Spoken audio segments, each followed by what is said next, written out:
Despite nationalist tensions, business along the border of Vietnam and China is flourishing. Officials in Lang Son province say close to $3 billion in agricultural and electronic goods are traded every year with China. Nguyen Van Chiang, director of the Thuan Thanh Customs Office, says trade is increasing annually by 20%. In the field of trading recently, as you know, it is happening normally. There are no obstacles. Both sides create good conditions for the exchange of goods. You can see the trucks are passing by very well now.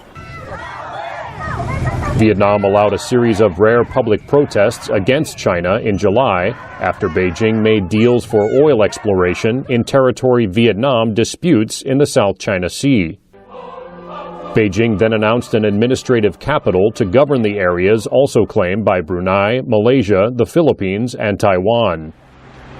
The tensions raised concerns among some traders like Nguyen Viet Duc that political problems could affect profits. Quan hệ của công ty tôi đối với Trung Quốc thì nó cũng chưa lâu lắm. My company's relations with China are not so long, but since we've had relations, it's continuously developed. I hope, looking at the big picture, that the governments of both countries pay more attention to continue the traditional business relations and make better conditions for companies of both sides. Truyền thống trước đây đã có và tạo điều kiện cho hai bên các doanh nghiệp hoạt động tốt. To temper China, Vietnam is welcoming U.S. involvement in the South China Sea, including at its strategic Cam Ranh Bay, which houses an off-limits Navy base. U.S. Secretary of Defense Leon Panetta in June was the highest-ranking American official to visit the bay, a former U.S. air base during the Vietnam War and later a Soviet base. Vietnam reopened the bay to service foreign Navy ships in 2010, and Nguyen Ngoc Son, vice chairman of the Cam Ranh People's Committee, says its importance is growing.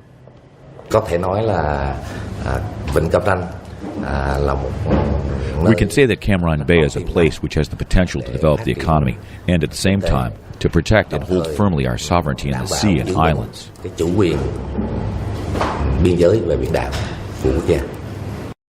Cam Ranh Bay opens toward the Paracel Islands, which China has controlled since clashes with Vietnam in 1974, as well as the Spratly Islands that both claim. Officials say their focus is on developing a new port logistics service center to increase economic growth at the bay. But Vietnam also plans to station several Russian-built submarines there to improve its defensive capabilities, which could raise hackles from Beijing. Daniel Schearf, VOA News, Cam Ranh Bay.